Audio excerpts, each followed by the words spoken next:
यंदाच्या कल्याण डोंबिवली महानगरपालिकेच्या निवडणुका जरा वेगळ्या आहेत, म्हणजे पॅनल सिस्टीमच्या आहेत. तर या पॅनलमध्ये मतदारांनी मतदान कसं करावं यासाठी हा व्हिडिओ आहे. आता आपला आहे हा प्रभाग क्रमांक 9. तर या 9मध्ये 9अ, 9ब, 9क आणि 9ड या 4 उमेदवारांना तुम्हाला मतदान करायचं आहे. चौथ्या उमेदवाराला मतदान केल्यानंतर लाल लाईट आणि बझर वाजेल. बझर वाजल्यानंतरच तुमची मतदान प्रक्रिया पूर्ण होते.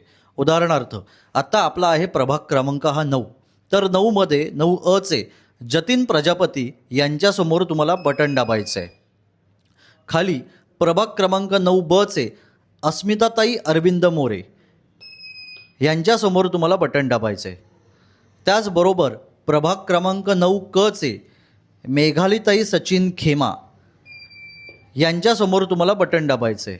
आणि आपला प्रभाग क्रमांक 9ड इथे 1 नंबरला आपले प्रतीक प्रकाश पेणकर आहेत. त्यांच्यासमोर धनुष्यबाण आहे. धनुष्यबाणासमोर तुम्हाला बटन दाबायचं आहे. बटन दाबल्यानंतर असा लाल लाईट लागेल आणि बझरचा आवाज येईल. बझरचा आवाज आल्यानंतरच तुमची मतदान प्रक्रिया पूर्ण होते. तर मतदारांनो, तुम्हाला प्रभाग क्रमांक 9मध्ये ह्याच सिक्वेन्सनी मतदान करायचे.